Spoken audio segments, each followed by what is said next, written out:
So here we have the Ford Kuga 2 litre TDCi ST-Line Power Shift, which is the automatic on a 67 plate. I'm going to start off by showing you around the outside of the car, and then we'll hop in and run through a few of the controls on the inside. But from the outside you can see that it's a 5-door car with alloy wheels and tinted windows.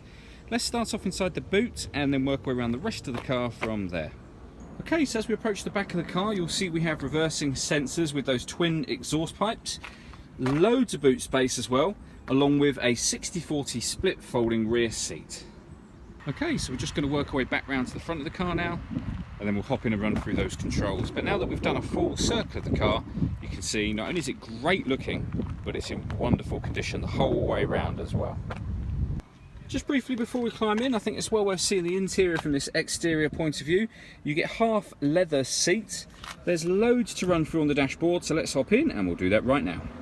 Okay, so now that we're inside the car, we're going to start with the dials. On the left-hand side, we have the rev counter, and on the right-hand side, the speedometer.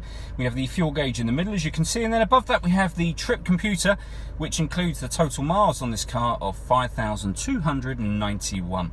So the right-hand side of that, it will show you what gear this car is currently in, and then above that, we have trip computer information, which is customizable by using buttons on the left-hand side of the steering wheel for various different bits of fuel economy information, including a digital readout for the speedometer, which you can see on the screen just there. If we back out to the steering wheel, the buttons I was using a moment ago are these ones on the left. Underneath that we have cruise control and speed limiter. On the right hand side we have stereo controls, as well as voice activation for the phone. So if you hit that button, ask it to dial anyone in your contacts list, it can do that for you without you having to take your phone from your bag or pocket. That is of course once you've paired the phone, which is done on the central screen, which I will show you in a moment. Just behind the steering wheel, you can see on the right and left hand side we have these plus and minus paddles. That is so that you can change gear manually with this automatic gearbox should you wish to. So over in the center is where you would pair your phone. So if you hit add device, search for your vehicle on your device and select it once it is found. And then just follow those instructions on screen. It's very, very easy to do. In terms of music on this car, you've got a number of ways in which you can listen to music. You can see at the top there we've got FM and AM radio as well as DAB digital radio. We have a CD player. Once you've paired up your phone, not only will you be able to make and receive phone calls, but you can stream your music wirelessly via Bluetooth audio as well. And on top of that, there are two separate USB inputs, so you can connect up devices that way as well, should you wish to.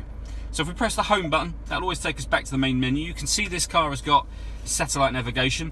There's a full video showing this working on our website, also on our Facebook page as well, so it's well worth checking that out.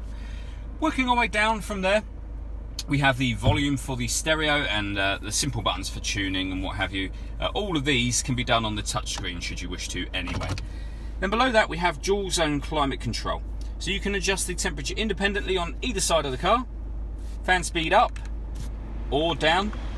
Once you're happy with your settings, that button will turn the air conditioning on or hit auto, and the car will maintain those temperatures for you by taking full control of the fan speed itself, and then you can override that at any point in time you wish to. We also have a heated front and rear screen. The buttons at the bottom here, so we've got stop and start. So this car is designed to cut out in traffic to save you fuel when you're stationary. That button turns that system off. That one will turn on or off the parking sensors, and this one is for the autonomous parking. So if I show you up on the screen just here, this car has the ability to either parallel park itself or perpendicular park itself by taking full control of the steering. All you have to do is accelerate and brake. Again, there's a couple of videos showing this working on our website, which are well worth checking out. We then have the fully automatic gearbox, 12-volt charging socket and the electronic handbrake, and then inside the central armrest, the two USB inputs that I mentioned previously. All that leaves me to say is thank you for taking the time to watch this video. If you'd like to come and see the car in person and have a test drive, please feel free to call any of our MJA sites. We'd love to hear from you soon.